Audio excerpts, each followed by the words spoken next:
Anna, Representative Troy Downing be allowed to sit on this dais and participate in today's hearing without objection. So ordered. The Committee on East Asia and the Pacific will come to order.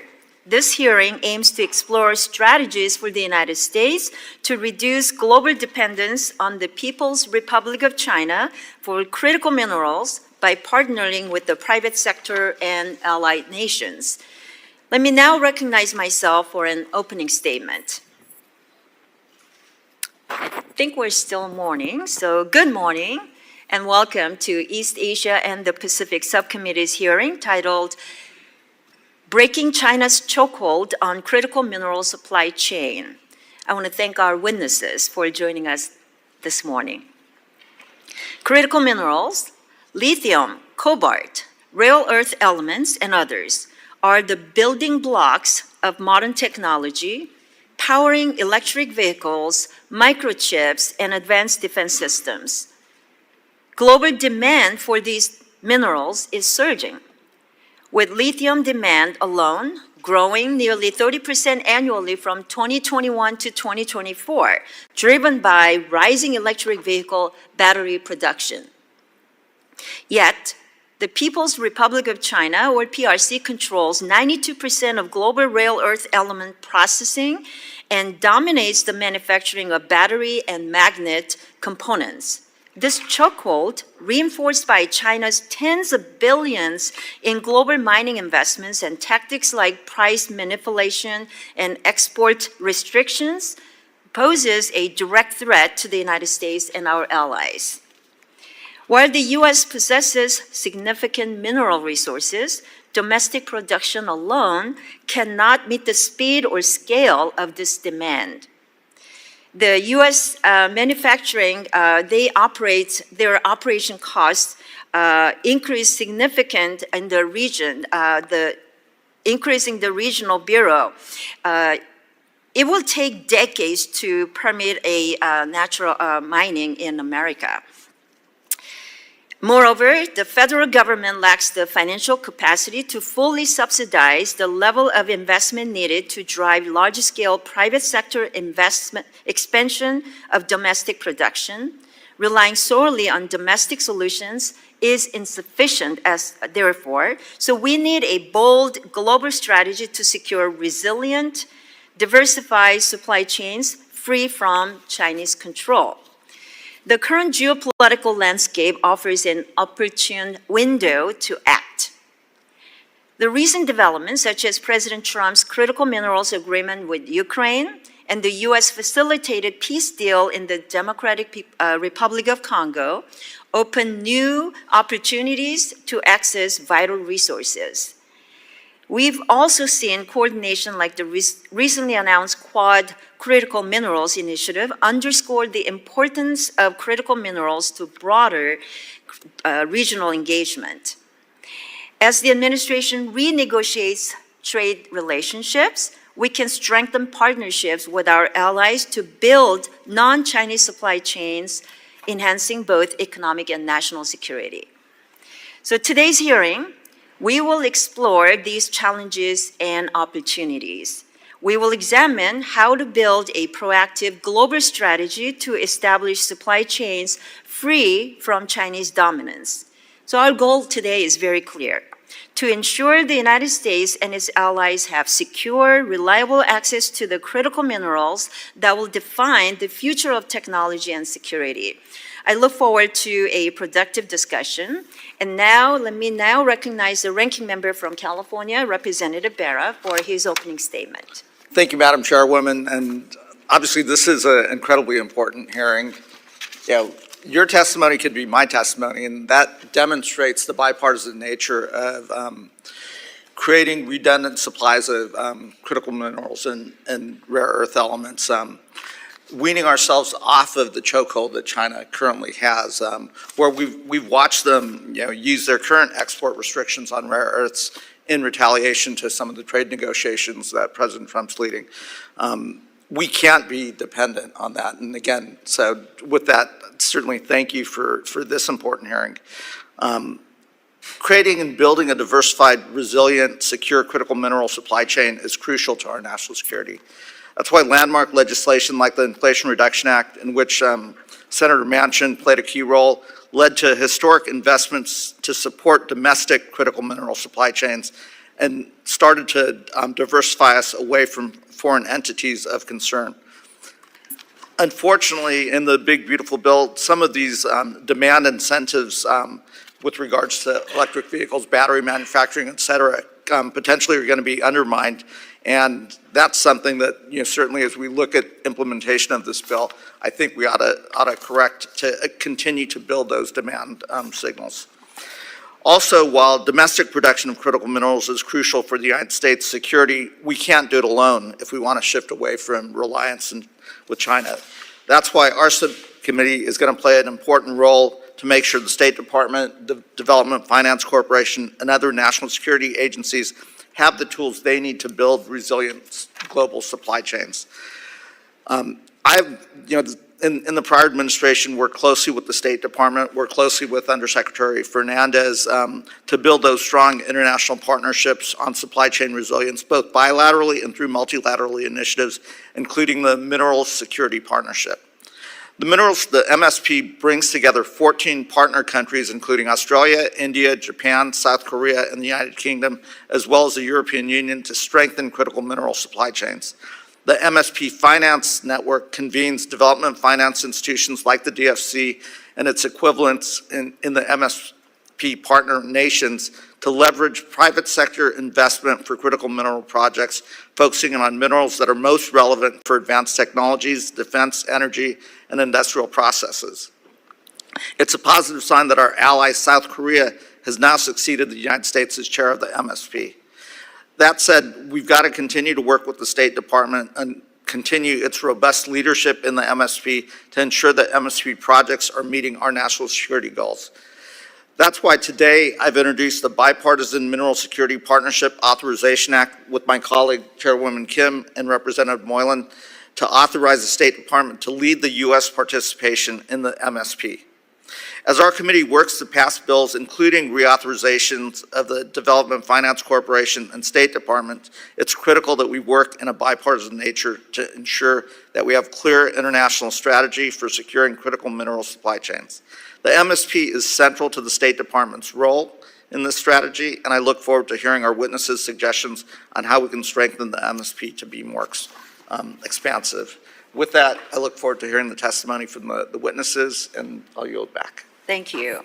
Other members of the committee are reminded that opening statements may be submitted for the record. We are pleased to now have a distinguished panel of witnesses before us today on this very important topic, and I'd love to introduce them.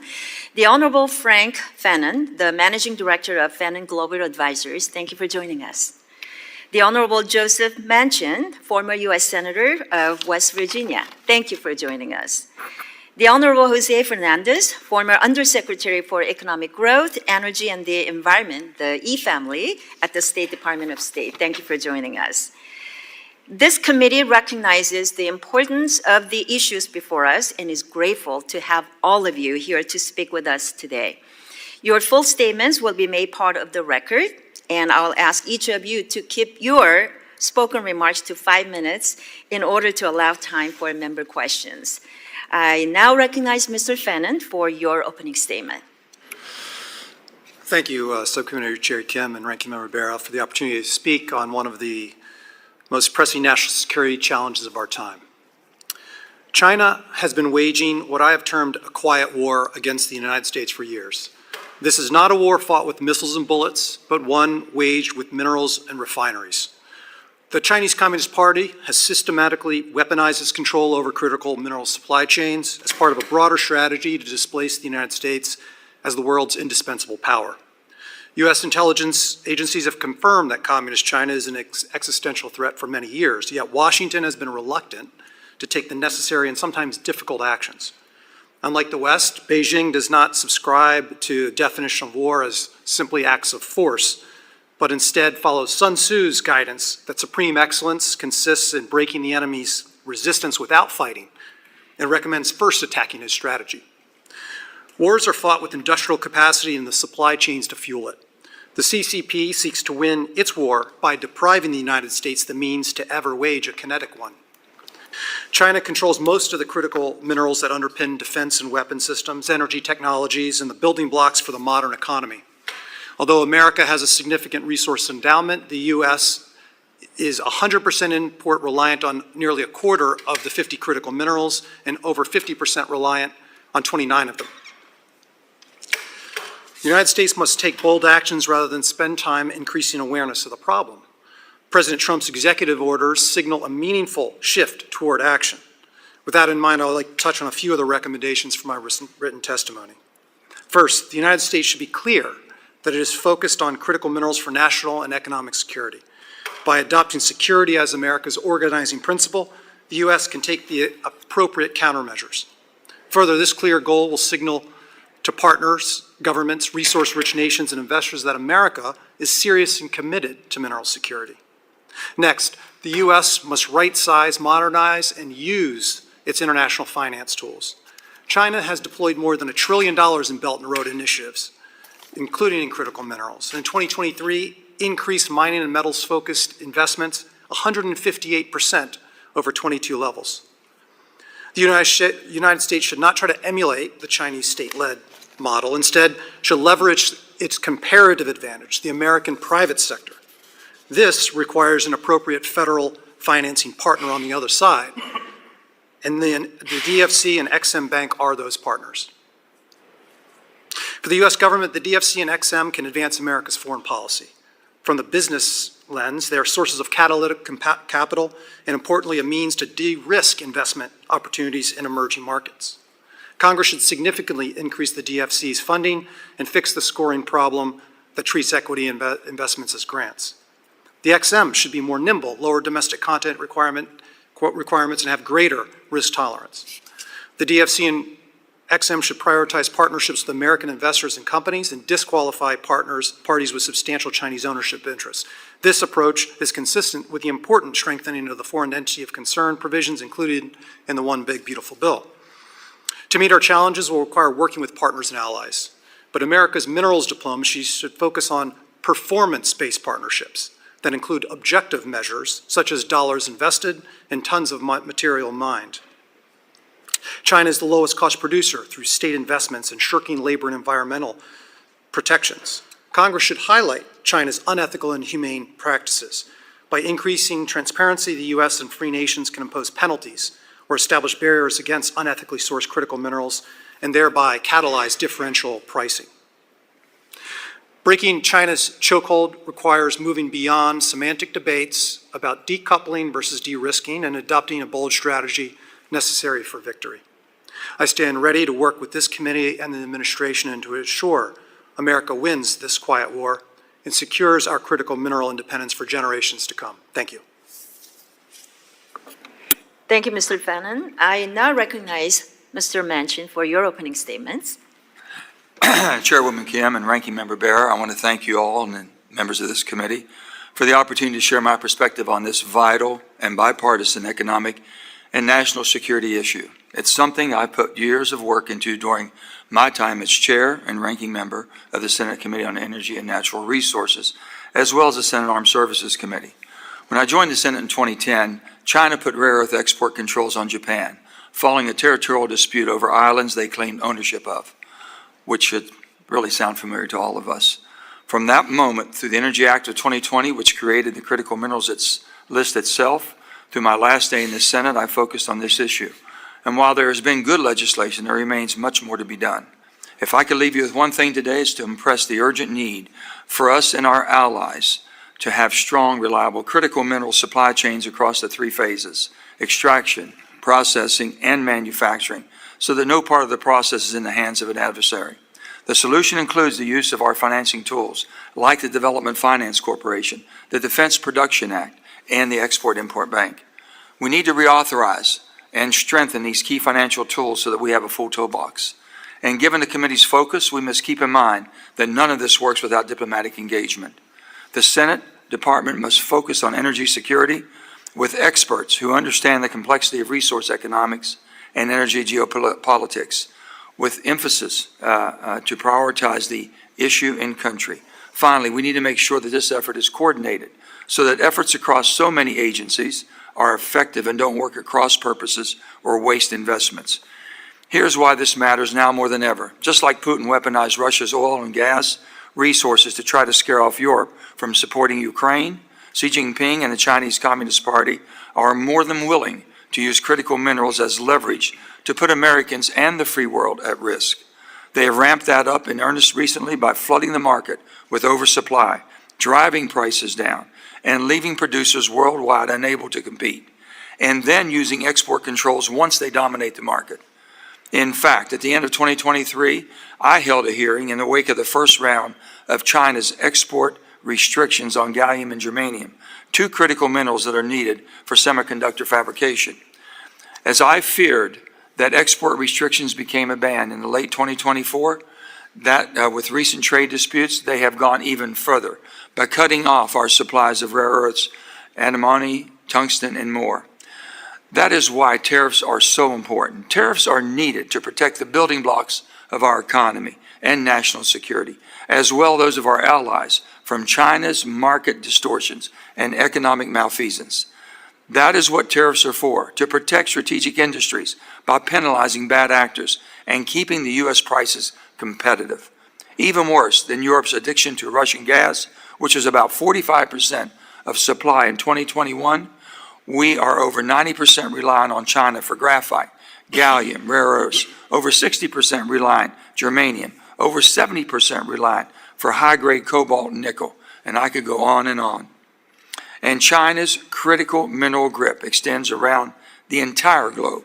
They control mines throughout the world, all of which feed a processing and manufacturing powerhouse that they control. So just as we cannot solve this problem alone, we are not in this mess by ourselves either.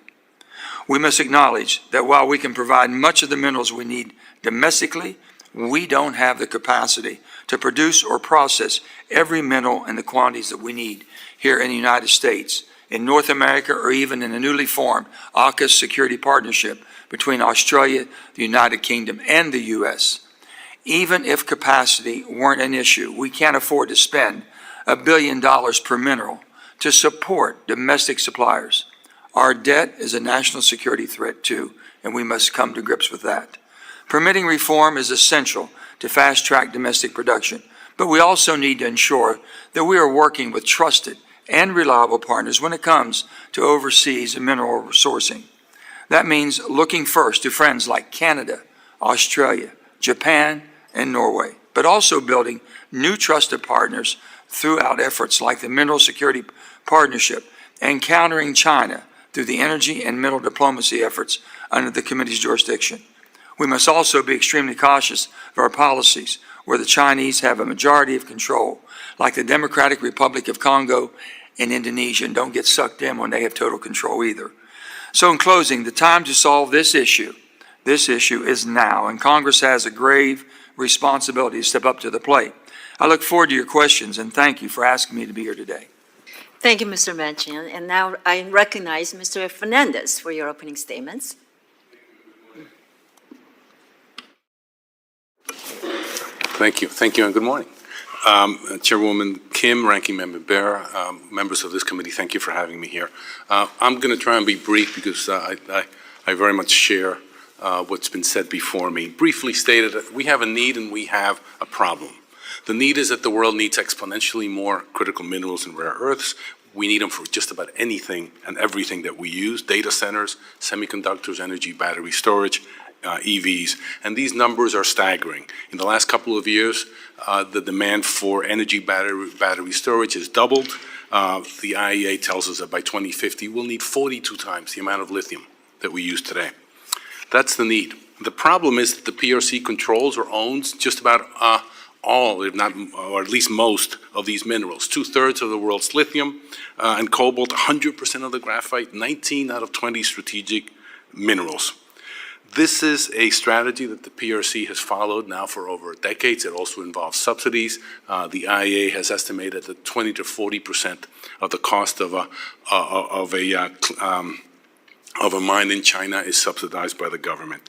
That is the problem, and we, as the Senator just outlined, the PRC has been willing to exercise this dominance. We saw it even this year with the 7 heavy rare earths. When I was in office, we helped to deal with the germanium export controls. We were able to secure 25% of the world's global supply through our allies and partners. We've also seen the PRC use predatory pricing. That's what a monopolist does. It uses its power in order to drive down the competition. So what have they done? They have flooded the market. The price of cobalt, the price of lithium has gone down 75, 80%. The price of cobalt today is lower than the price in 2017. That is part of the strategy. But there's a bright side. There's a bright side, and that is that we are pushing an open door.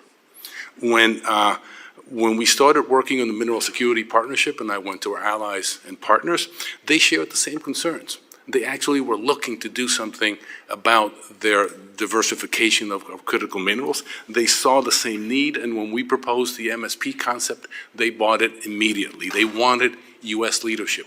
That's our partners and allies. Producing countries want our investments. We don't bribe. We follow the law. We don't bring in our workers.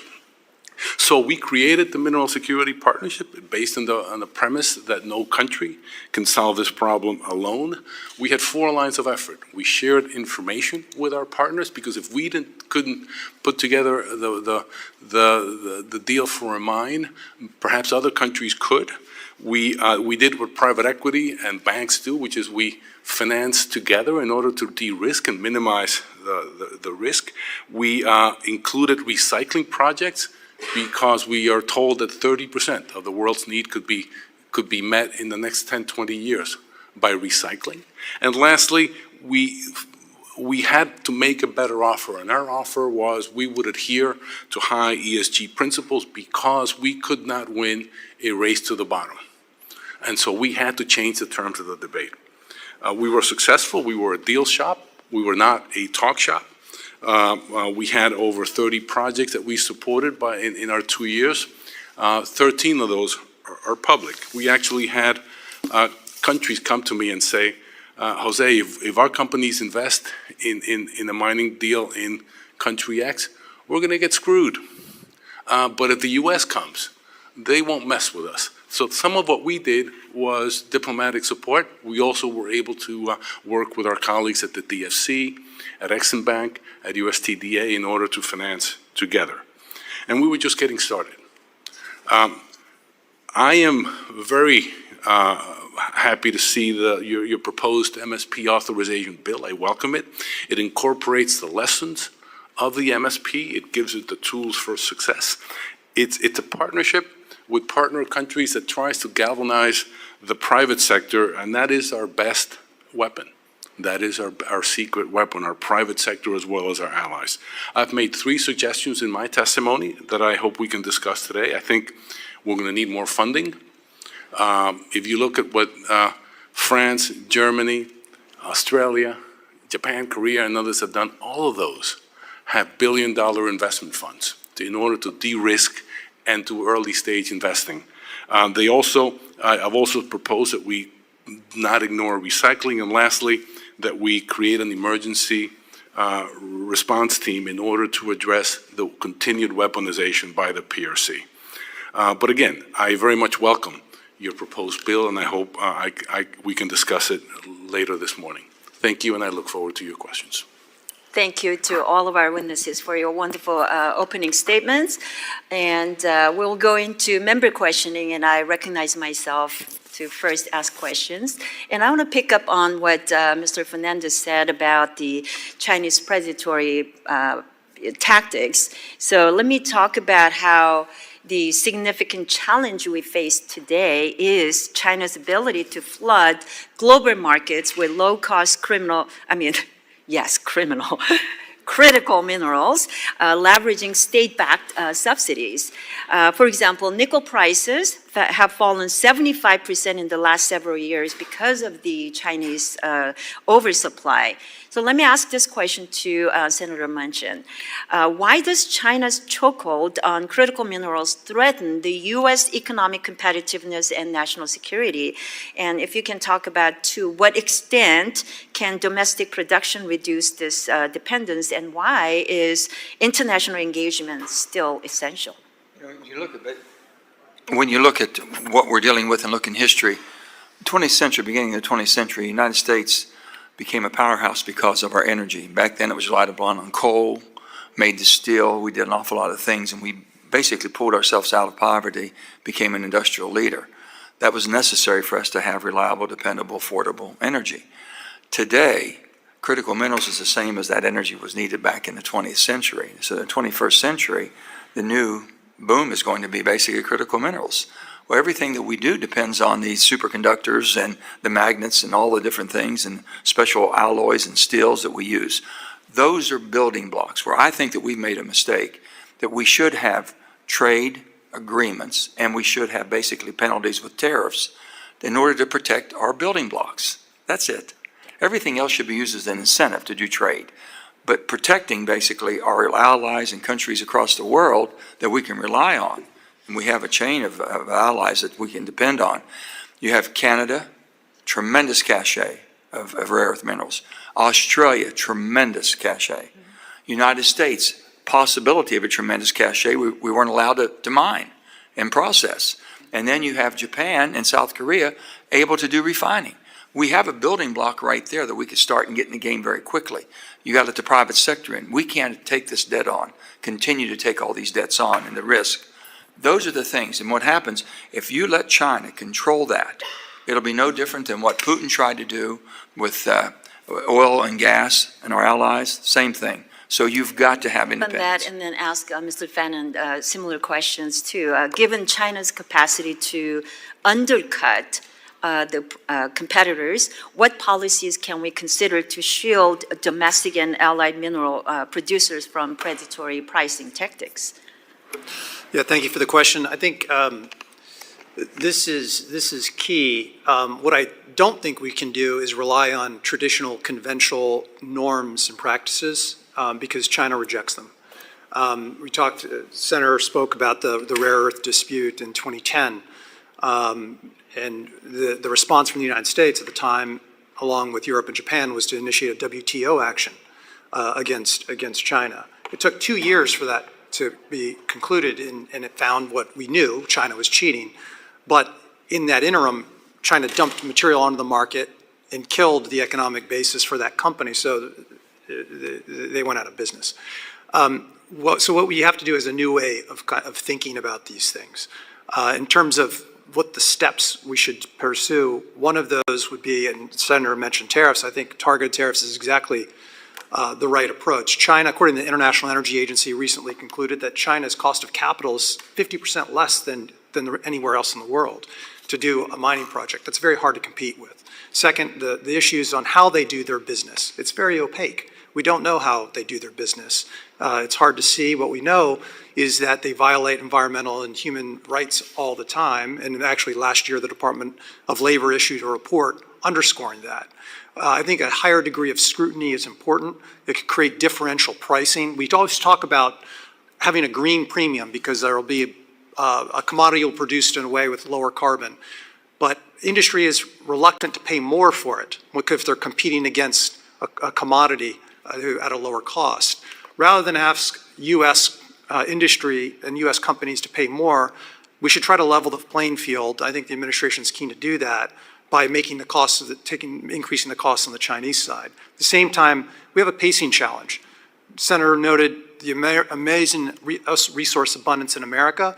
It takes a long time to develop a mine. We have to go where the rocks are and where there's political will to develop them. So it'll be a combination of domestic side, market interventions on pricing, but also to create a favorable environment to develop mines in some of these resource-rich jurisdictions and the mobilization of entities like the DFC. Thank you. I have a lot of questions to ask you, so hopefully we'll have a second chance to come around questioning. But for now, I'm going to turn it over to my ranking member to ask questions. Thank you, Madam Chairwoman. And again, listening to each of the witnesses, you couldn't tell who were the Republican witnesses or who were the Democratic witnesses, which again just emphasizes why this is a nonpartisan issue and it's in our national security interest, and we should certainly approach it from that perspective. Undersecretary Fernandez, we work pretty closely on the Mineral Security Partnership, and again, I think it is the right strategy, working with countries that share our values, take a free market approach, and obviously are have directly felt the impact of economic coercion from the Chinese, which again, I think we're very afraid of. I'm going to ask you about, you made 3 recommendations that we should be thinking about, and one that I've thought a lot about, but I don't think we talk as much about, is the recycling component of it. And if you want to expand on that and how you would think about it as we think about authorizations, investments in recycling, I think you mentioned up to 30% of our supply could come from recycling. Thank you for your question. This is not my number. This is the IEA saying that in a few years, 30% of our minerals could come from recycled batteries. Right now, we don't have enough batteries to recycle, but in a few years we will.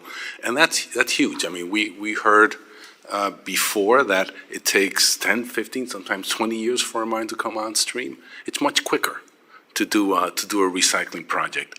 The issue has been that there's not enough feedstock in order to feed recycling right now. But so we need to put together incentives. We need to put together mandates in order to make sure that that feedstock exists. But right now, there are companies, the MSP funded and supported a project in the UK, a recycling project that the EU has also supported.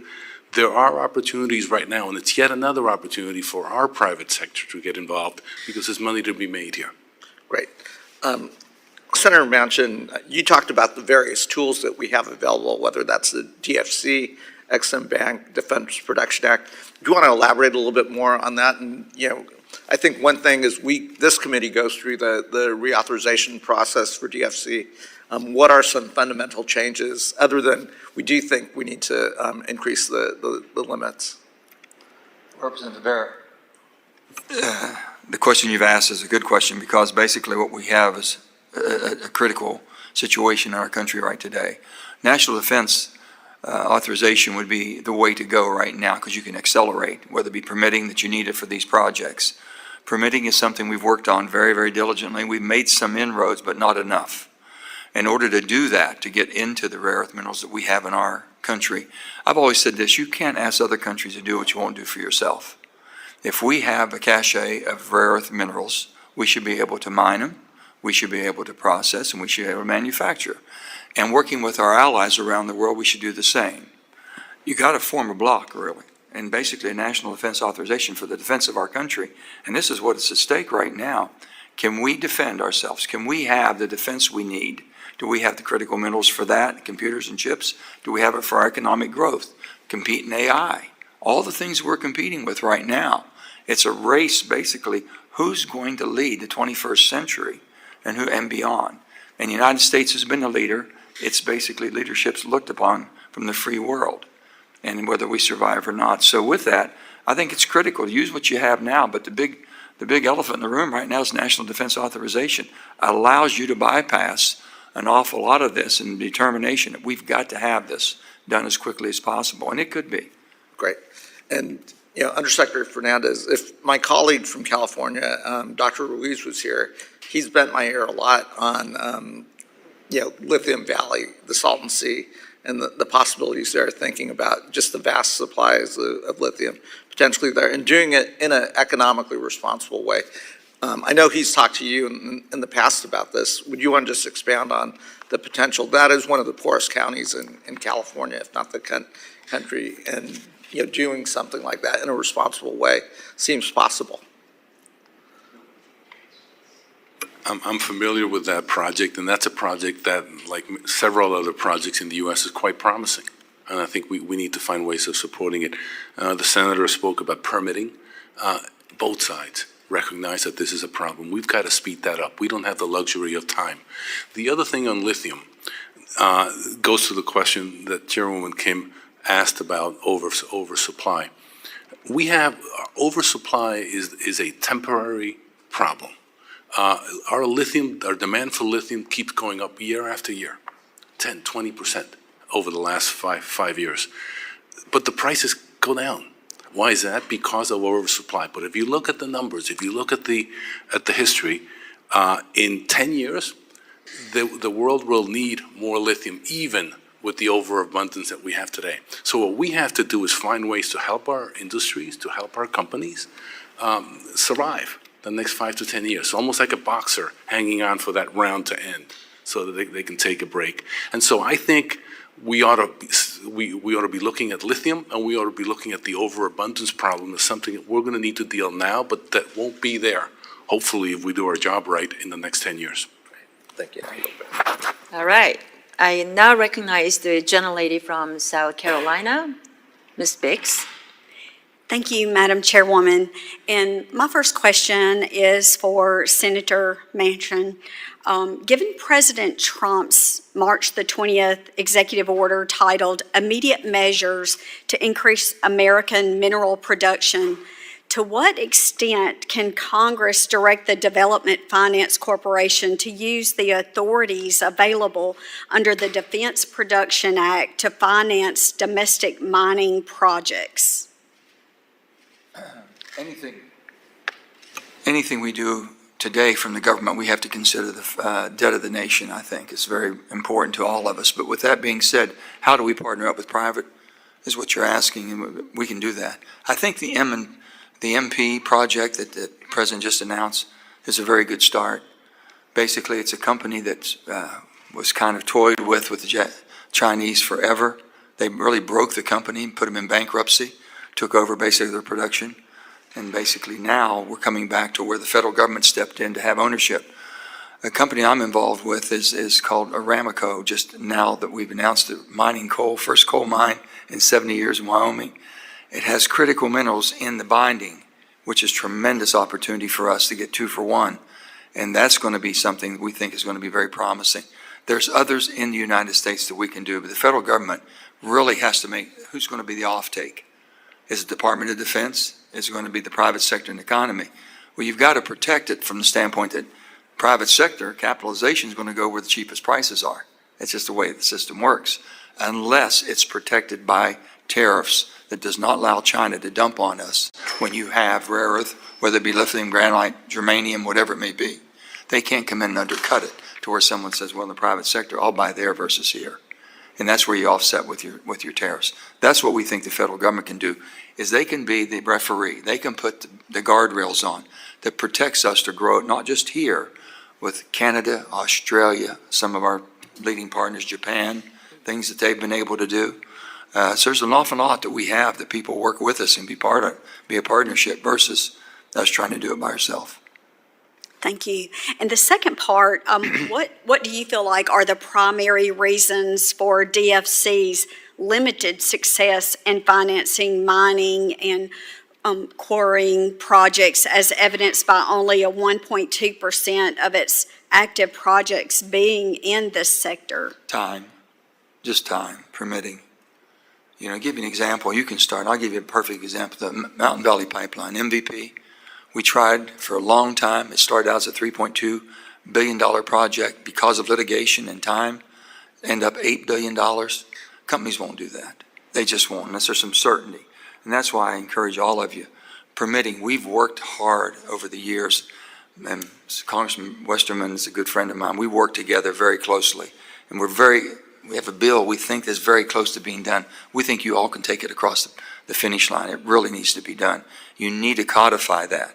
Even the executive orders by the president, with all his goodwill, kind of gets back and forth, seesawed back and forth in process of legislation, if you will. But when you codify something, it's much more permanent. That's what I would encourage. And timing is what's killing everything. They won't go into that unless they know there's going to be an offtake. You can't get an offtake to finance it unless you know they're time sensitive. People are not going to invest billions and billions of dollars knowing they may be strung out 7, 10, 15 years to get something permitted. It has to come to market quicker than that.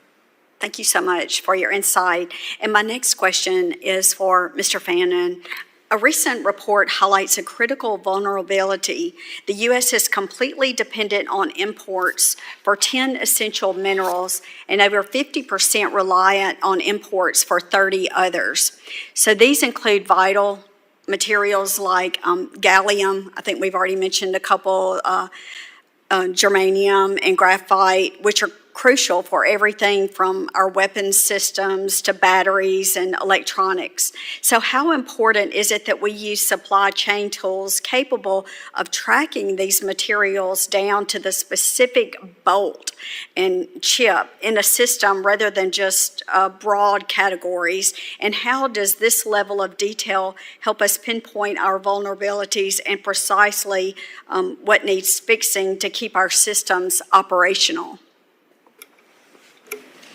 Thank you for the question. The critical mineral supply chain is remarkably complex and it is opaque. It is not like oil and gas. They're huge commodities. They're liquid. They're widely known. Pricing's clear. When it comes to some of these critical minerals, how do you even realize price discovery? What is the price? And who's exerting that pricing power? It's very difficult to even understand that, much less the provenance of some of these things. Some of the minerals, these minor but critically important minerals, are actually produced alongside other commodities. The issue, germanium, the lack of that, there are defense primes who are in really dire straits because they can't source it. Where do they get it? This is an enormous problem. The challenge we have is also where within the U.S. government should that kind of tracking sit. We have, because the administration, successive administrations, the bipartisan nature of this has elevated the awareness of critical minerals. One of the issues now is we have about 15 federal agencies asserting some kind of involvement. Well, how are we going to lead that? How are we going to coordinate that? I think the designation of the National Energy Dominance Council is a good start to help coordinate that and perhaps could start that tracking process for those minerals to understand where are they coming from, and how do we get more of them. Thank you, and I'm sorry my time has expired. I yield back. Well, thank you. Let me now recognize the gentleman from Maryland, Mr. Orsiuski. Thank you, Madam Chair. Thank you, Ranking Member Bera, and thank you to all of our witnesses today. I appreciate the focus of this hearing, and there's clearly no question that the PRC's control of much of the critical mineral supply chain makes us more vulnerable. And I want to echo Ranking Member Bera's comments about how I really appreciate the ways in which this has become and remains a bipartisan concern. Because it is a serious concern that our largest global competitor supplies more than 50% of demand for 24 critical minerals, including more than 90% of those rare earth elements as discussed. So I think we all agree that the U.S. needs to do more to do this, and I want to thank our witnesses for providing some suggestions in this space. But I also don't want this Congress or this administration to focus so heavily just on competition that we also lose sight and disregard the very real labor and human rights abuses that we know are happening and that are so prevalent across the mineral supply chain, primarily in artisanal and small-scale mines that operate informally and that are least regulated by governments. For example, reports suggest that major Chinese critical mineral producers use forced labor programs in the Uyghur region. Across the DRC, there are as many as 40,000 child laborers in its cobalt mines. And so sadly, while I applaud some of the actions taken by the administration in this space, some of the tools that are really important in addressing these concerns have actually been taken away by this administration. Just two quick examples. Many of the grant programs within the Department of Labor's Bureau of International Labor Affairs has been cut. We know these are programs that have played a critical role in addressing forced labor and human trafficking across the world. And this administration has also paused enforcement of the Foreign Corrupt Practices Act, which has helped expose corruption in business practices. So I'm a member that believes we need all of the tools at our disposal to strengthen access to critical minerals, but I also believe that goes hand in glove with our responsibility to ensure this is a sector that drives equitable growth, supports local communities, and is not built on the back of exploiting laborers, and especially not exploiting children. So as our president ushers in a more transactional foreign policy, I want to make sure that our investments are also staying aligned with our values. I'll start with you, Mr. Fernandez, in terms of questions. How do we strike that balance? How do we ensure that U.S. efforts to diversify our critical mineral supply chains don't come at the expense of human rights and transparency? Thank you for your question. Look, there's no conflict here. Good business practices, responsible business practices are our calling card. If you talk to African leaders, they want alternatives. They want alternatives to the PRC. We're not forcing them to do that. They are basically saying to us, we want what they call beneficiation. They want value-added investments, not just mining. They're looking for good labor practices. They complain that the PRC brings their own workers and takes the minerals back home.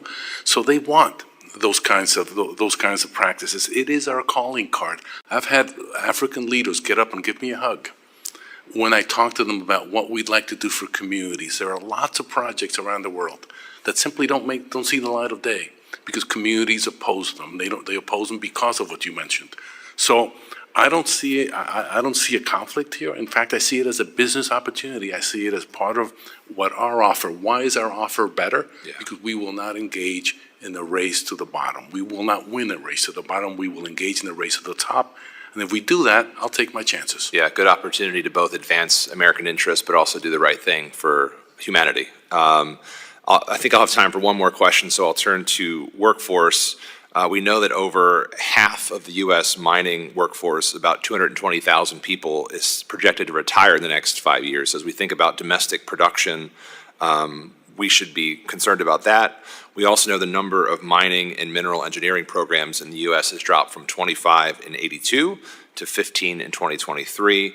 Very stark contrast to China, which has actually seen an increase in terms of their engineering programs. Senator Manchin, this is an issue you led on in the Senate quite a bit. How do you think we should address the critical talent gap so that Congress is doing all that we can to ensure that we're building a workforce to address the need? We would encourage you all to pass the Mining Schools Act that we sent over, and I think you all took it under consideration and maybe ran out of time. That's an easy one to pick up and run with right now, which puts us back into the game as far as educating the workforce we're going to need for the future. If I can just say something about what you said before. The bottom line is supply and demand. There's a tremendous demand for the products that China's supplying. People really, when push comes to shove, they don't worry a whole lot. They just want that product, and they're paying prices for it, and humans are paying a price, a horrific price. Until we get in the game with our allies in the free world, you're not going to offset that. We have to give an alternative and then protect it with basically tariffs so they can't come in and destroy our markets. Then you can put that. But also, we have so many restrictions and obligations that we put on businesses doing business within our sphere of the free world that it makes it more difficult and time-consuming and costly. That's where we have to protect, be more efficient. But the bottom line is supply and demand is what drives it all. But the act that we have, I think you all have that. We're happy to reintroduce it. I can get some of our friends to bring it right back to you all. Appreciate that. Sounds like we have to get to work. I know I'm over time, so with that, Madam Chair, I yield back. Thank you all. I now recognize the gentleman from Pennsylvania, Mr. McKenzie. Thank you, Madam Chair, and thank you to all of our panelists for being here today. Very important topic about critical minerals, their importance for American safety, security, economic prosperity, and also the challenge that we face with China and their control over key parts of the supply chain. So thank you all for being here. My first question is, how is China currently leveraging its control over the supply chain against us and our allies? Is it mostly focused on economic control, or is there also a national security element that they are laying a trap for us? And I'll go to any of the panelists who want to start. Well, they started a long time ago. This is back in the 90s when they saw something that they thought they could control and get involved with. And they're doing the jobs that nobody else wanted to do. The refining they do is basically extremely harmful to the environment to a certain extent that we wouldn't accept that at all. With that being said, they don't have anybody to answer to. You know, their form of government basically allows them to do as they wish.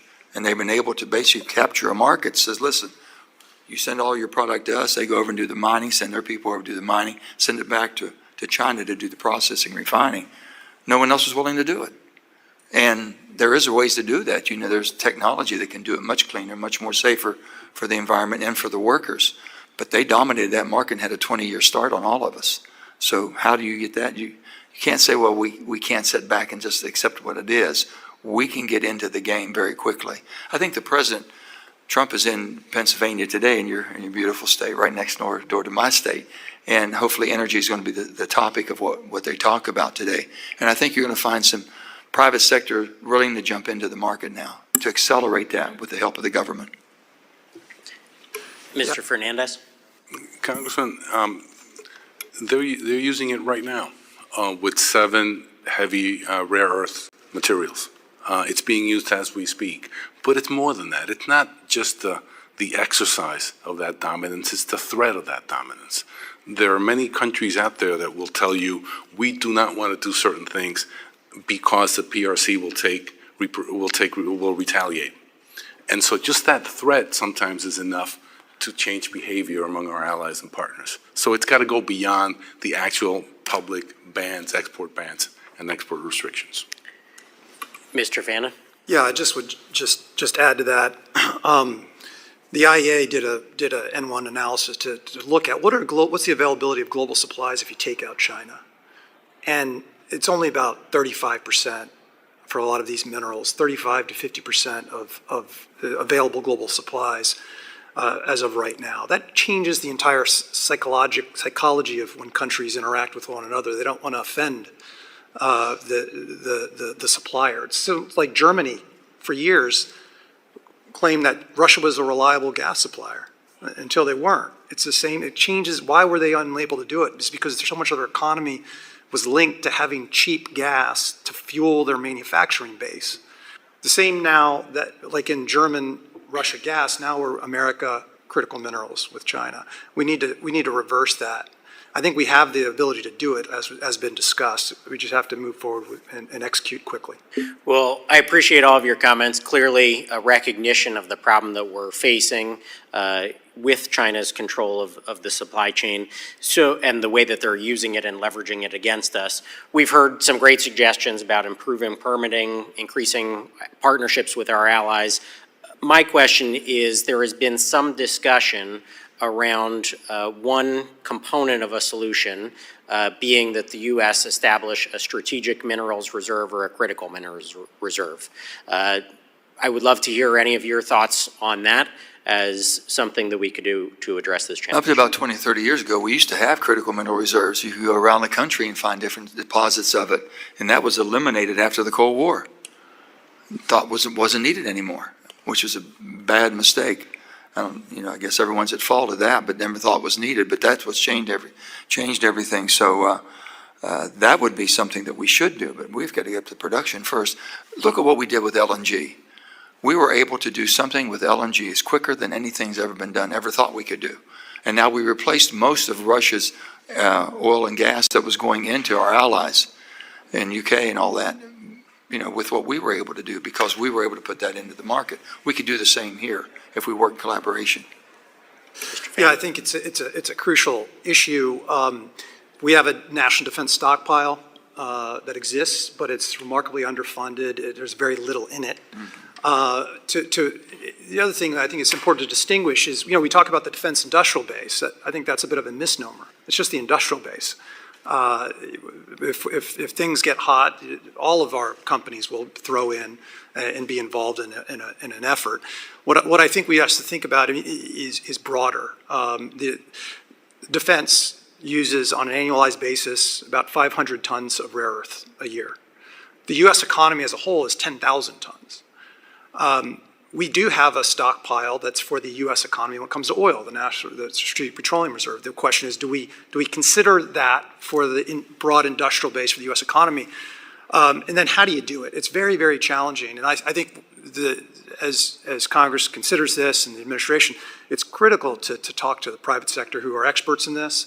Also, we're in a how do you fund it and how do you fill it? When we're so deficient currently, we're going to have to meet our needs and then start. Not dissimilar to the question of recycling. We need to first have a foundation from which to recycle. We first need to have a foundation of resiliency from which to build a reserve. Thanks. Thank you all. I think it is an important conversation that we have going forward, and appreciate your input today. Thank you. Thank you. Let me now recognize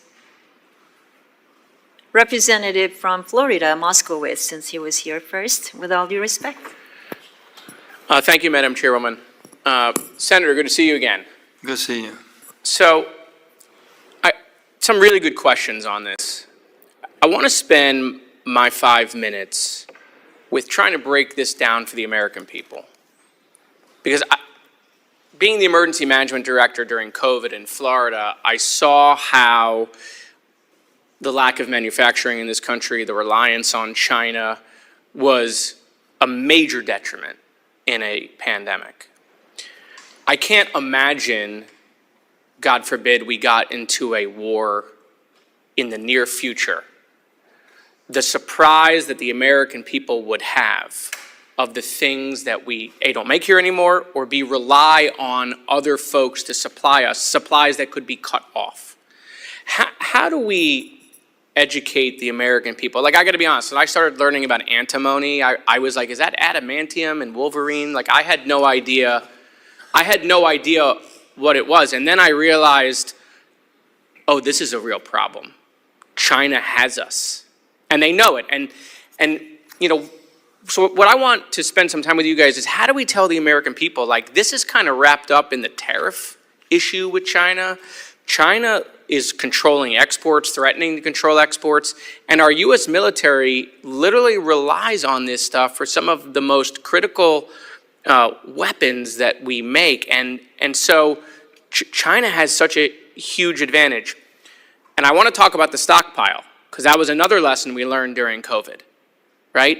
We went to the cupboard and the cupboards were bare, right? That was what we heard. But it was true.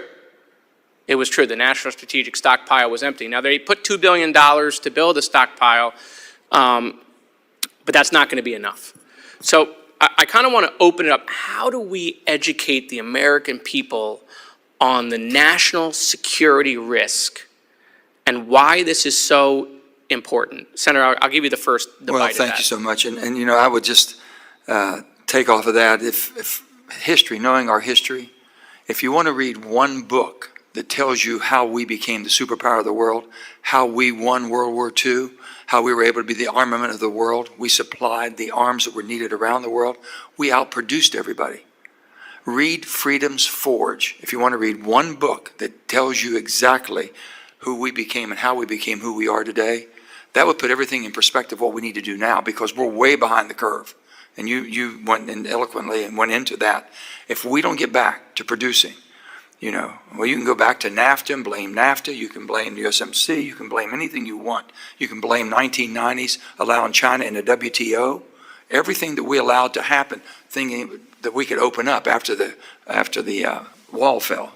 You know. No, and that's exactly right. Like, we could go back and we've been lulled to sleep. That's all. We could figure out how we got here. Yeah. But how do we? The American people have a lot going on. There's a lot of incoming, a lot of distractions. Yeah. In the rare earth space, especially in antimony, which I want to focus on, how do we cut through to the American people to make them understand what a dangerous situation, quite frankly, we find ourselves in this rare earth space? I supported when the president wanted to sign a deal with Ukraine on rare earth minerals. Most Americans were probably thinking to themselves, why are we even talking? Why is that part of the equation, right? And so we're going to have to. We're never going to manufacture this stuff here, you know, with all the environmental rules, or even if we try, it's going to be such a small amount. We're going to have to depend on allies to do that. And even if we can find the rare earth, we don't have the experience to manufacture it. I mean, the Chinese, it's literally a closely guarded secret. They got specific people with the specific techniques that's been passed down through generations of people, and they are not letting those people leave to go other places to show you how you refine this stuff. How do we explain this to the American people? Yeah, I think I guess it's really a political question, because how do you, I think you're asking, Congressman, is how do you get the American people to buy in so that they are able to, because it's going to cost more eventually, to do things in a way that, That's as we right. discussed, does not offend human rights. But that's exactly right. I mean, like, look, the White House, I've seen them working on this. But they got to work on the communications piece of this, to look the American people in the face and say, you want to know why the cost of military weapons are going up? Here is why we have to spend more money. You want to know why we're doing these tariffs with China? Here is why. Mr. Fernandez, I want to give you a chance before I run out of time. Look, I think we need a little bit of humility. It took us a long time to dig this hole, and we are in a hole. I think you take some examples. 2 years ago, the PRC imposed restrictions on germanium. I'd never heard of germanium, but it turns out germanium is needed for semiconductors. At that point, we had a problem. We literally spoke to 100 countries and said, do you have any extra germanium you can sell to the world? We actually found some through the MSP. 25% of the world's supply we were able to add. It was just hanging around a country that we'd never heard of. And so I think you've got to go example by example and do the same thing we did during COVID, which is, we have a problem that we didn't have active ingredients in that supply chain, as you know. But you've got to take a couple of examples and say, we've got a problem. And it took us a while to get here. It'll take us a while to dig out of this hole. The gentleman's time's up. Great question, great answers. I wish we just had more time. But now let me recognize the gentleman from Guam, Mr. Moreland. Thank you, Madam Chair, for setting this timely topic. Especially 2 weeks ago, the Quad 4 minister met in Washington, D.C. and announced the launch of a major new initiative.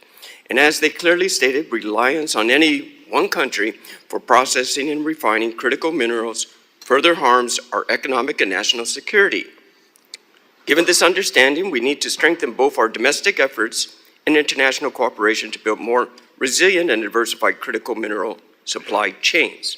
So as part of the domestic efforts, our vast offshore seabed areas have significant potential to boost the supply of critical minerals. The Bureau of Ocean Energy Management says the Pacific Outer Continental Shelf, including the surrounding area of Guam, contains 4 different mineral deposit types. And if we can successfully utilize these resources on a commercial scale, it will greatly enhance our supply chain resilience and national security. I hope this effort will be carried out in a manner of respect both local stakeholders and the environment. Another important aspect of the international cooperation to counter China's dominance in critical minerals, China's abrupt restriction of critical material exports caused major disruption in global automotive industry and pose serious threats to defense equipment suppliers.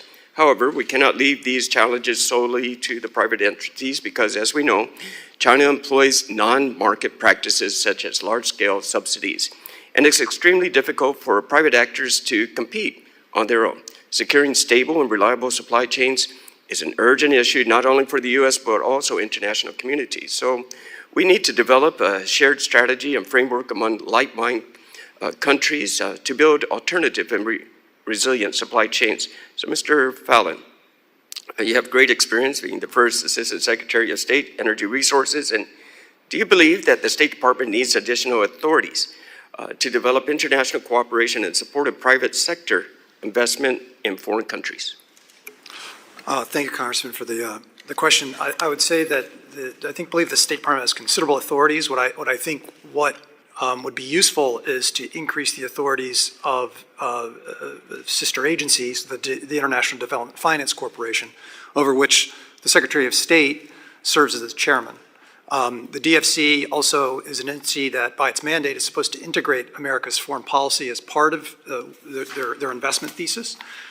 So I think that working with the State Department and that the body of the chair could to empower the DFC to do more, and that has a significant role for Congress in the reauthorization, to empower them to do more, increasing the investment limits, and also to allow for greater equity to be invested I think this capital from the DFC is catalytic in the sense that it unlocks other investors. As Jose was speaking, other countries want the U.S. investor there, but how do we get them there? How do we crowdsource additional co-investors? And this is a critically important tool. Thank you. Thank you. Senator, of course, we know that China controls over roughly 90%, and you were talking about this question earlier as well, of all our critical minerals. But yet, we have all these minerals spread across the U.S., Australia, and parts of East Asia and beyond. So in your view, what's the most significant factor that enabled China to dominate the market? And what's the most urgent action that we and our partners should take to counter it? I think, first of all, I want to thank you and the wonderful people of your beautiful island of Guam. I've stopped there many times, and I just have the most respect for the strategic position that you have for our great country in the Pacific Rim. Next of all, I really truly believe the Defense Production Act, if we announced the Defense Production Act is what we're going to use in order to have the defense of our country and our economy and all of our allies, would give us the catalyst that's going to be needed for the Development Finance Corporation to show how determined we are to make sure that we're up and running as quickly as humanly possible, be able to extract and assist all of our friends around the world in the free world, if you will, to contribute towards this. It's going to be a total all-in effort. It's not just one of us can do it. We cannot get up to speed quickly by ourselves without you and all of our friends around the world. That's what we have to rely on. And that's really how we can protect your markets also with the trade, if you will, tariffs, protecting so China doesn't come in and distort your markets that they've tried to do.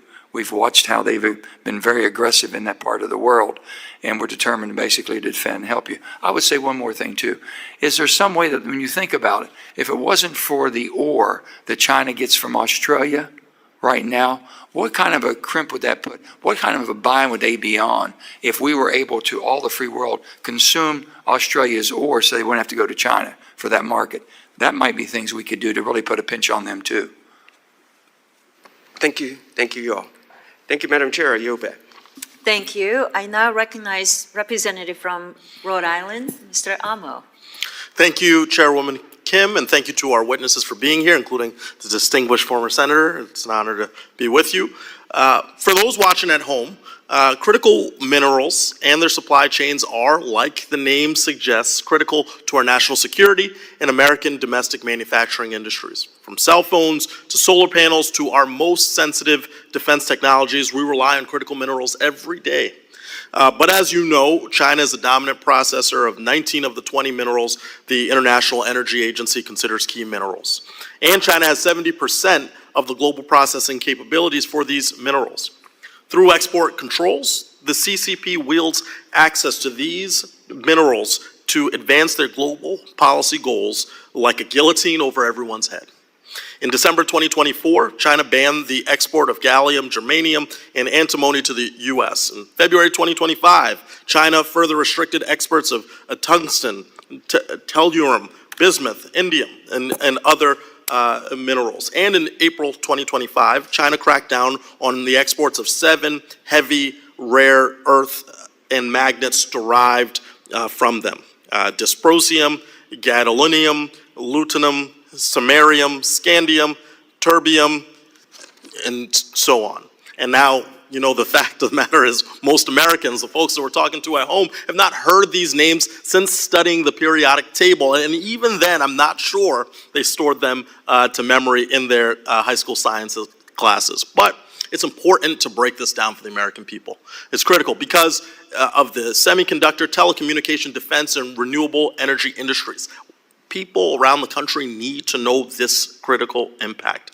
Thankfully, President Biden understood the importance of securing our critical mineral supply chains. Under his leadership, the State Department worked with the Development Finance Corporation and our allies to ensure that American businesses were shielded from the CCP's market pressures.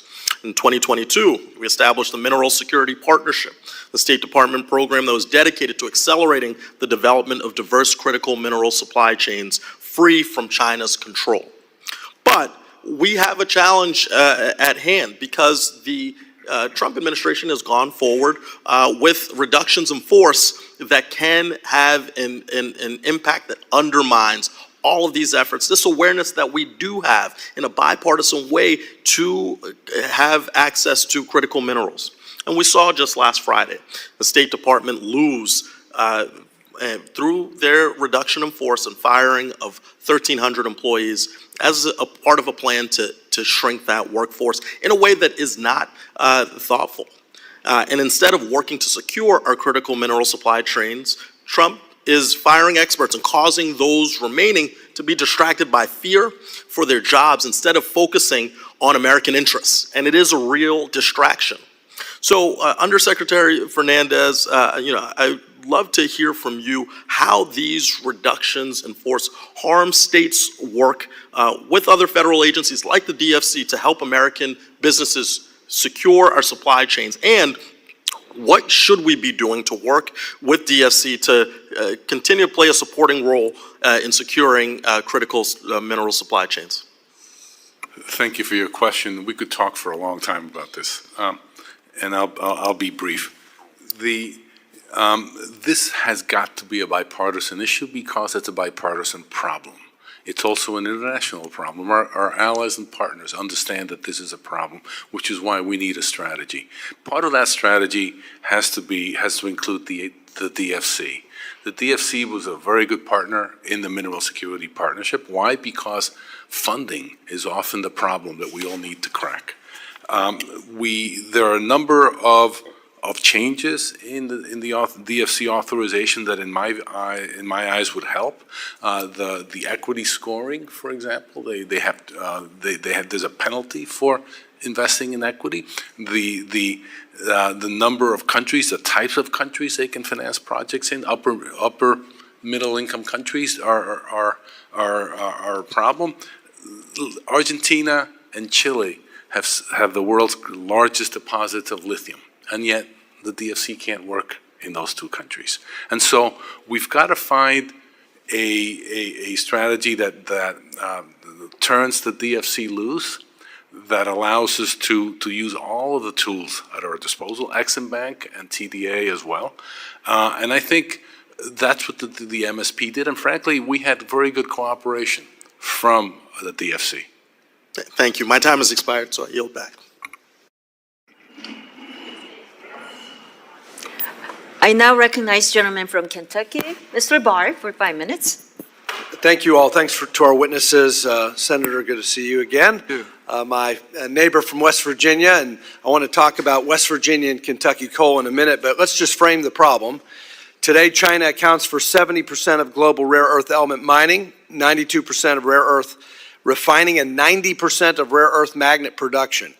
It controls 99% of global gallium refining, which is a key material for advanced microelectronics used in U.S. defense systems.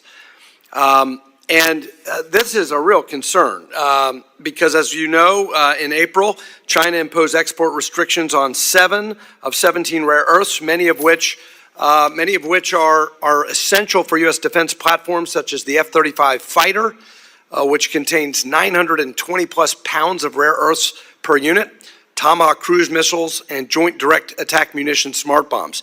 U.S. defense firms such as Raytheon, Honeywell, Lockheed Martin face supply delays, rising costs, and potential production halts.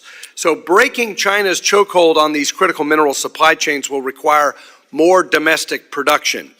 Senator Manchin, you know this well. The Department of Energy estimates that recoverable coal, coal ash, and coal waste in the United States contains between 11 and 17 million metric tons of rare earth elements. U.S. consumption last year was just 8,800 metric tons. So we're talking about a domestic resource of rare earths that contains over 1,000 times our annual demand for rare earths.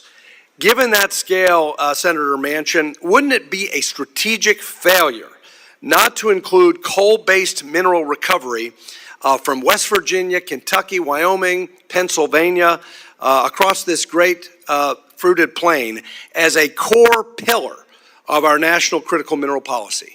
Well, thank you. And I think both of our respective states, both of our universities are working very closely on this now as far as extraction from our waste, from our coal finds, things of that sort, and also water coming from coal mines. All that stuff can be turned into a tremendous value for our country. And we're looking at that too, and the cost of that versus with some new mining. I just said earlier that I'm involved with a company called Ramaco, basically, who's coal mining. They're going to open a new coal mine in Wyoming, first one in 70 years. And with that, in the bindings, as people know, layers between the coal, there's an awful lot of critical minerals in that too, which is a great opportunity for us. So I think in all of this, we have to do everything that we can. The bottom line is that we can't make it more difficult for companies in the U.S. through the permitting constraints that happen for us to do what we need to do. If we can get that accelerated, that's going to help us tremendously on that. And I think there's a lot of inroads being made. Yeah, and I've introduced a bill that would help my constituent company you referred to, Ramaco, expedite the permitting there. I know you were a real leader in reforming federal permitting laws, but they're in the Senate. But there's more work to be done there. I do have a bill called the Rescue Act, which I would urge my colleagues to support, which would use that Fast 41 streamlining process for streamlined permitting for rare earth extraction from coal. I think that's important. But also, Senator Manchin, speak to the potential of using the Defense Production Act. I don't know if you've thought about that, the Defense Production Act to cut through all this red tape to allow for coal mining or extraction of rare earths from coal. I definitely have been speaking about Defense Production. I think it's the one tool that shows the urgency that we have in our country to defend ourselves and be able to help our allies. The other thing is the permitting process. Congressman Westerman and I worked very, very hard and very close and got very close last year, right down to the final bell when the bell rang. There's a piece of legislation I think that you all could take and run with very quickly. We passed it in the Senate. It came out of our committee, basically 15-4, first time, a bipartisan overhaul, working with Senator John Barrasso, our Republican and Democrat colleagues, seeing the need for this. Hopefully you all can take it and make some changes if you need, whatever would be helpful. Judicial reform was the big thing in permitting. The courts will hold you up no matter what you try to do. The courts can hold you up for infinity and just wear you out price-wise. That's why we might need to cut through that with the Defense Production Act. Well, I hope you can. Thank you for your leadership on that. Mr. Fannon, let me just ask you real quick. You answered Mr. Moylan's question well on the potency of DFC in alternative critical mineral supply chains. What about the Office of Strategic Capital at the Department of Defense, also supplementing the catalytic opportunities for supply chain resiliency outside of the United States? I think it's an incredible tool that hasn't really been utilized yet. I think it's time to get that tool out of the toolbox and start using it. I would also say one of the construct of the OSC is it's only debt. It only provides debt. I think that we talked about fixing the equity fix in the DFC. I would propose respectfully that you consider OSC have some equity authority as well. It makes all the sense in the world. There is a huge level of dry powder there, and also they need help getting that organization up and running and really moving forward. But it's an amazing tool that needs to be used. Right. Thank you. Thank you for your time. I yield back. Thank you. I now recognize the gentleman from Montana, Mr. Downing, for 5 minutes of questioning. Thank you, Madam Chair, and thank you for allowing me to wave into this hearing on such an important topic, and thank you to the witnesses for being here.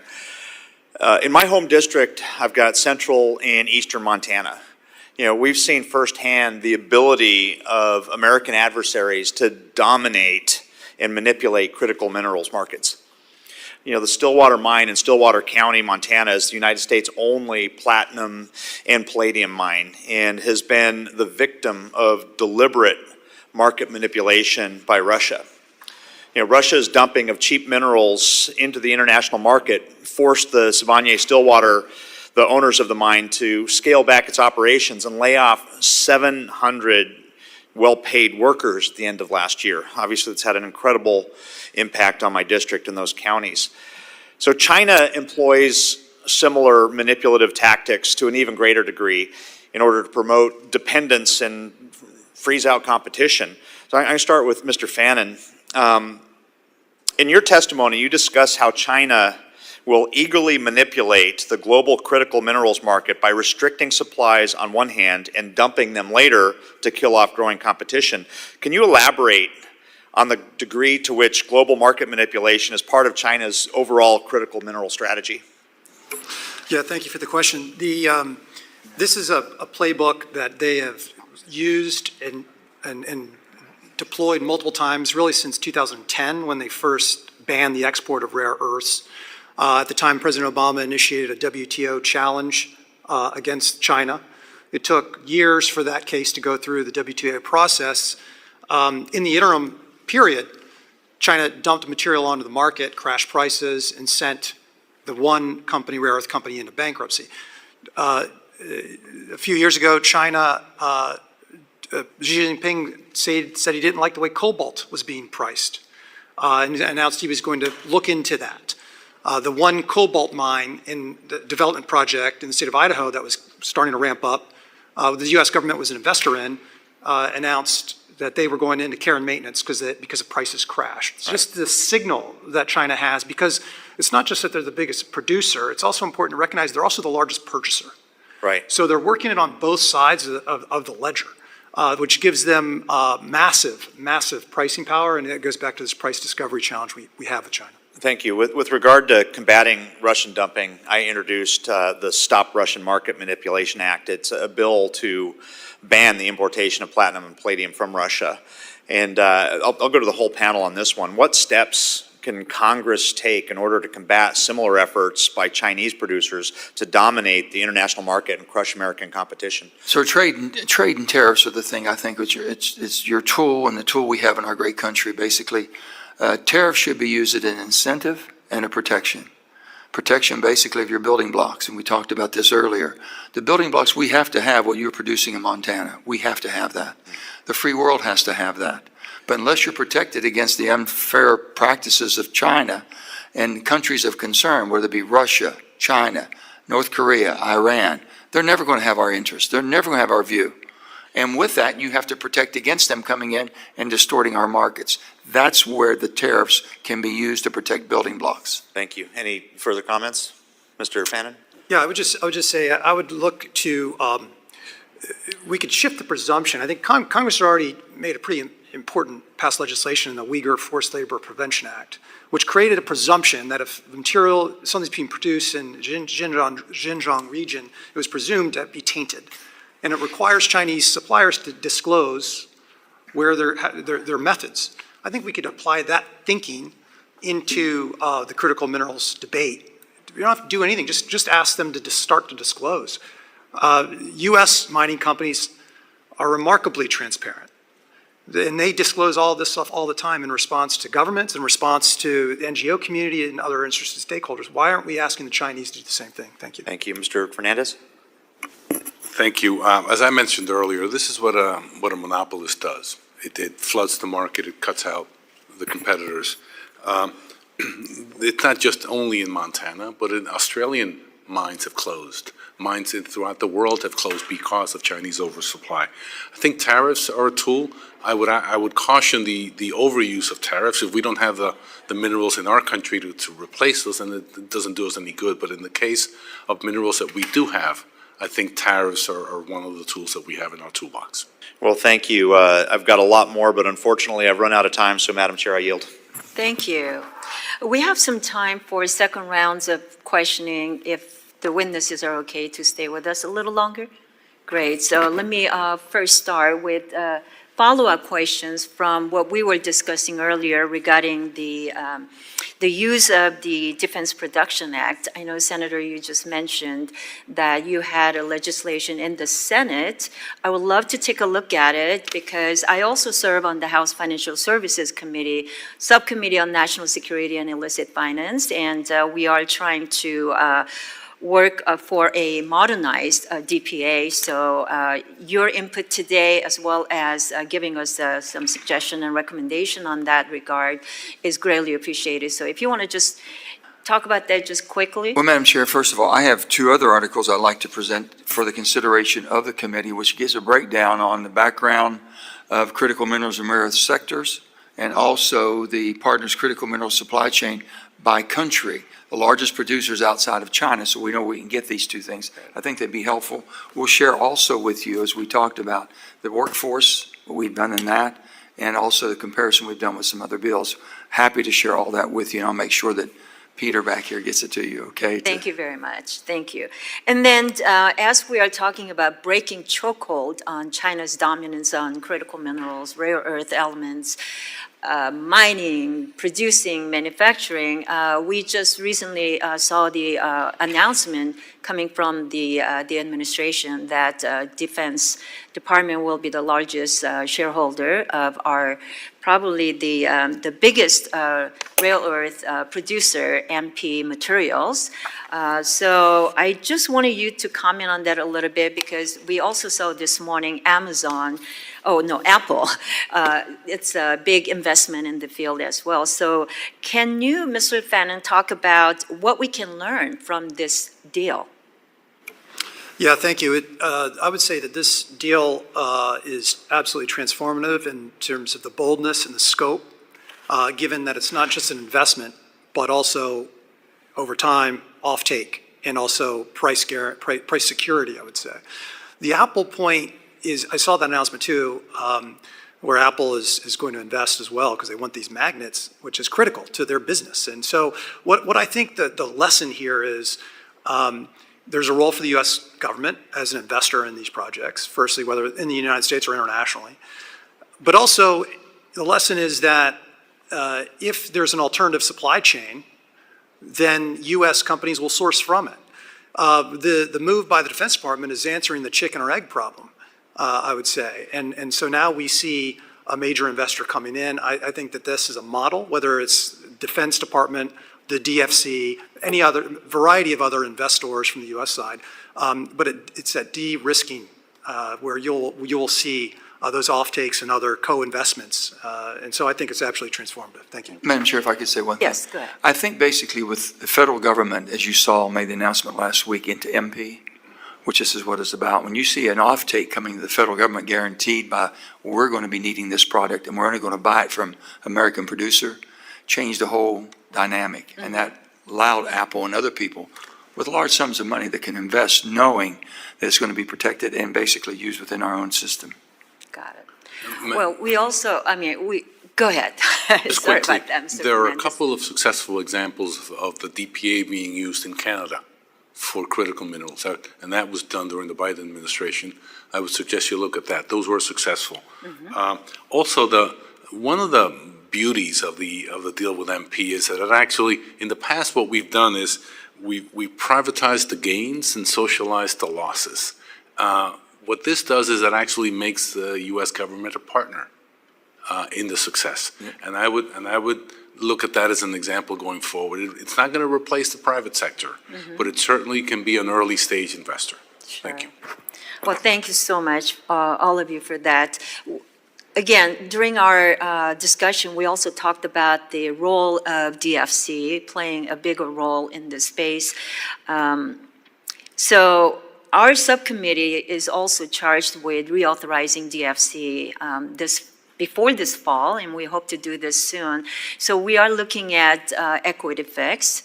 We are also looking at expanding the countries that we can utilize our DFC in. So if you can talk about how that can be important tool going forward. Obviously, domestic production is critically needed. We all establish that.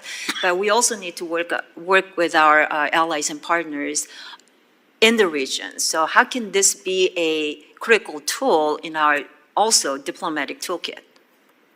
Go ahead, Mr. Fernandez. If I may, I've already talked about the need to fix the equity issue and also the need to expand the number of countries.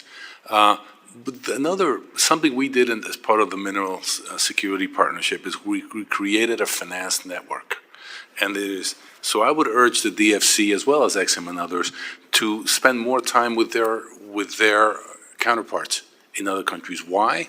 Sometimes they can band together to de-risk some of these projects, but also just by sharing projects. There may be a project that the DFC is not interested in, and you'd be surprised. Often they wouldn't talk to their counterparts because they might be competitors. And so I would urge more involvement in terms of just exchanging projects, which is what the private sector does often. I know my time's up, and I want to turn it over to my ranking member to ask more questions, but hopefully we can continue that conversation about some of the projects that our private sector can be encouraged and enticed to invest in, utilizing our tools like DFC and so forth. Madam Chair, Go one ahead. final thing was this, access to capital is the mother's milk of production.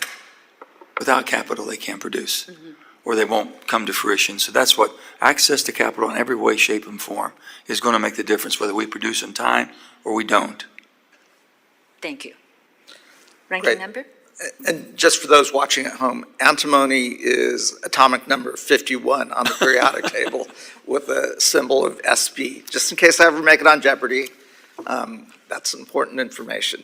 I'm old enough to remember the energy crisis of the 1970s, just the long lines of folks waiting to fill up their cars with gasoline. And we responded as a nation, right? We created the Strategic Petroleum Reserve, which has been used now over the last few decades to smooth out markets to address this.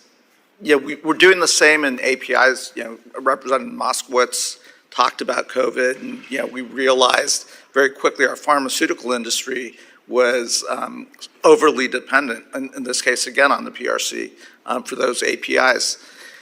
We do have a national defense stockpile for rare earths and critical minerals, but again, as been alluded to, it's woefully inadequate at this juncture.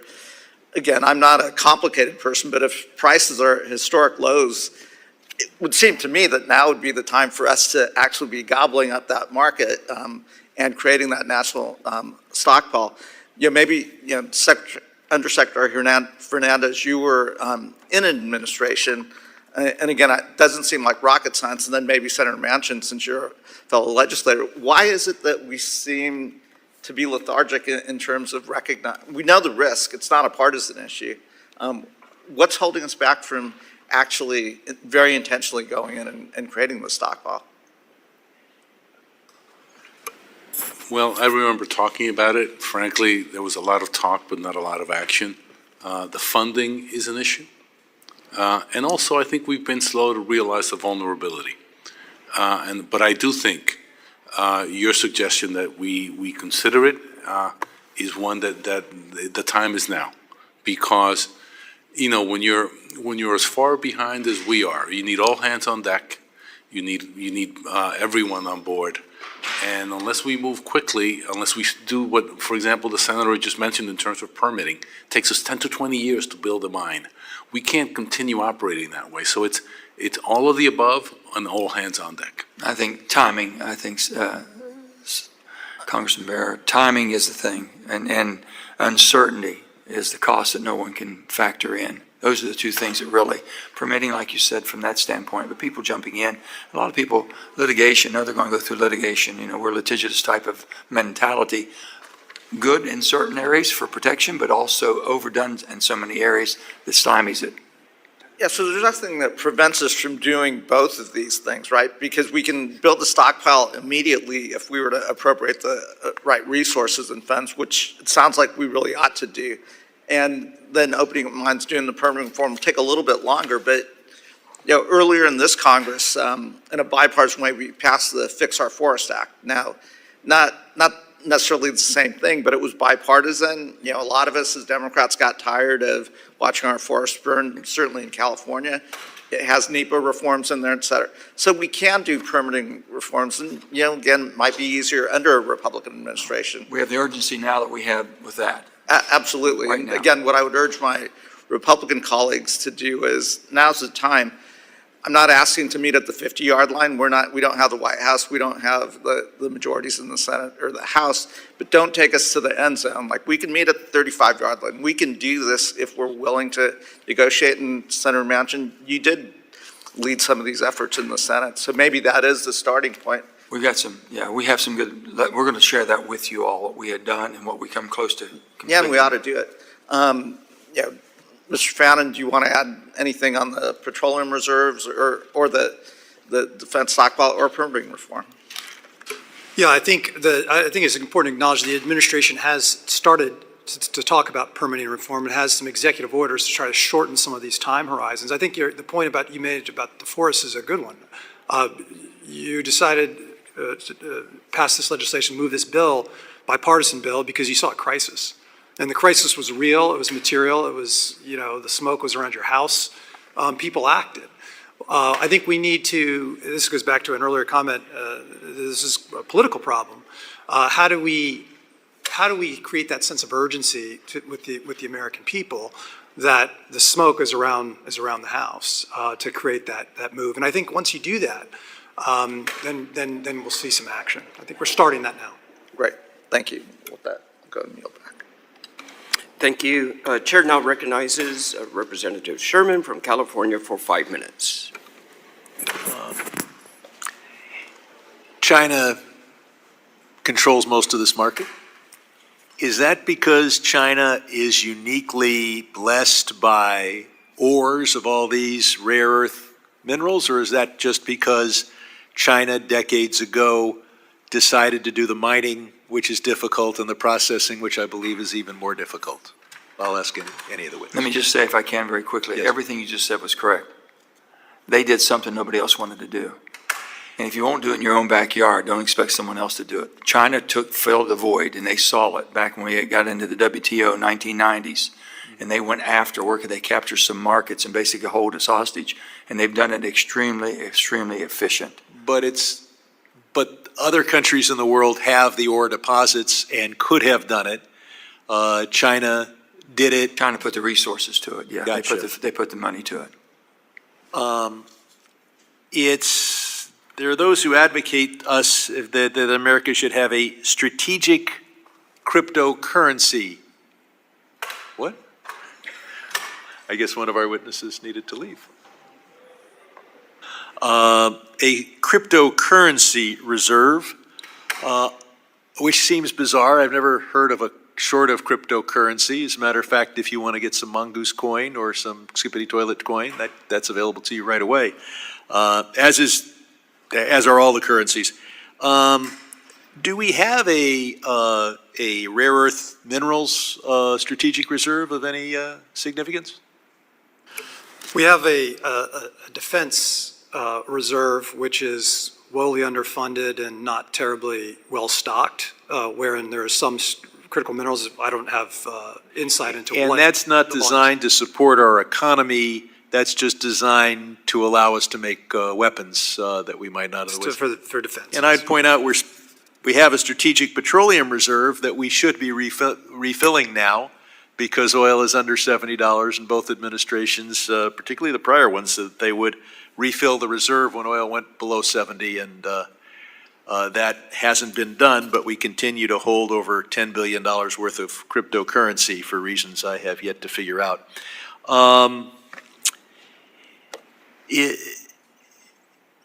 China wants us to sell them the most advanced chips. NVIDIA is apparently going to be allowed to do that. To what extent did they get that incredible concession from us, because otherwise they wouldn't sell us the rare earth minerals? Was that their big stick? I'm not gonna, I have no inside information on that one. But I will say that its dominance, China's dominance of critical minerals is a weapon, and they weaponize it, and they're good at it. What other countries are moving toward developing rare earth minerals in a major way? Australia is a big, is very much in the game. The Japanese are one of the leaders in some of the refining and magnet production as well. There's actually joint development programs with those three countries already in a company or two. Now China has lower labor costs than us and most of those other countries. Is a low labor cost critically important to being able to be competitive in this business? I think when we talked about the rare earths, it's more than just the labor. It's also the cost of the capital to run the plants. And I think when someone has already alluded to the way in which they do it is a manner that would be objectionable in the United States or in most other Western countries. What would be objectionable in the The United way States? in which they refine the rare earths. Are you talking about the local Correct. environmental Correct. impact? That's right. That's right. If you spend a bit more money, can you refine these minerals without, and still meet the community standards we expect in America? For sure, yes. That's what I think the announcement was, we talked about earlier, the MP announcement, that's what they're seeking to do. There are other companies that are doing it as well. Thank you. Of course you can. I mean, it goes back to capital, and the fact that the PRC has not, doesn't have the same standards that we do, environmental standards, labor standards, but that's an opportunity. That's why countries want to. We certainly have capital. Much of it we bring in from China. And I'm going to yield back 10 seconds. If I can just say one thing to you. Yes, go As far ahead, as sir. you have United States, you have Canada, and you have Australia. Three main caches of where we know we have critical minerals we all need. Then you have the ability of Japan to do the refining. And South Korea is coming on strong too. So these are all allies of ours in the free world. It's something we should be building an alliance with. Thank you. Thank you. Chair now recognizes Rep. Barra. I just ask a quick follow-up question. Absolutely, we can do this. We've talked to the Australians a lot about it. We recognize that our price point, given the environmental standards, everything else is going to be a little bit higher than where China is. We also recognize that China, Undersecretary Fernandez, you've talked about the monopolistic power. I think what I worry a little bit about is, this is tangential, but shareholder activism, right? There's tremendous pressure on boardrooms and companies for earnings, quarterly earnings, and it's proven extremely difficult for us to move some of our companies that even know the vulnerabilities, because there is going to be a short-term cost here that will impact their quarterly earnings.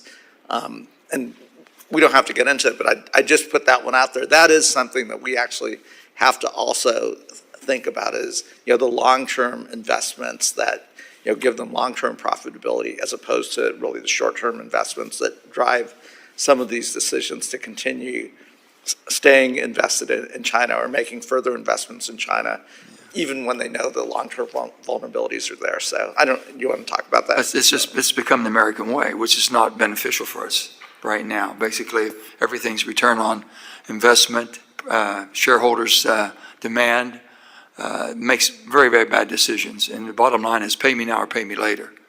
And right now we're paying the price. And if we don't get in the game pretty quick and we don't look past the bottom line right now, if we'd have done that during World War II, we'd never won it. And we're in that same situation right now. It's a life or death matter for the 21st century, our children and grandchildren. So we're either going to get involved, commit ourselves to making us independent and making our supply chain intertwined. If not, God help us. But it's also, I think, a role that government should play. And you're right that there is a short-term view, but that's where the government support can become involved to encourage a longer-term view. If you start from the premise that by 2035, according to most experts, lithium prices will recover, then you're looking at a short-term problem. And then you need to find a way to help our companies and our partner countries' companies just survive. And so that's an opportunity. But you're right, we do have, if we just let the market run the show, the PRC will dominate. We've got to find a way of changing that debate. Yeah, I would just say the shareholder issue is, of course, plays both ways. It's also one of the reasons why why the mining industry in the United States, in particular, and a lot of other places, has died down, and why the best-in-class miners are reluctant to go to many emerging markets because there's a fear of shareholder activism. There's a fear of going into certain countries because there's a perceived view that of political risk, may have been a history, maybe it's there, but they don't go there. And so what that simply leaves those emerging markets susceptible to Chinese opaque practices, which is one of the reasons why we're where we are. So I think it goes back to the earlier discussion about getting the American people to understand where things come from and how, and differentiate those. Okay, with that, I thank the witnesses for their valuable testimony and the members for their questions. The members of this subcommittee may have some additional questions for the witnesses, and we ask you to respond to these in writing. Pursuant to committee rules, all members may have 5 days to submit statements, questions, and extraneous materials for the record, subject to the length of limitations. So without objection, the committee stands adjourned.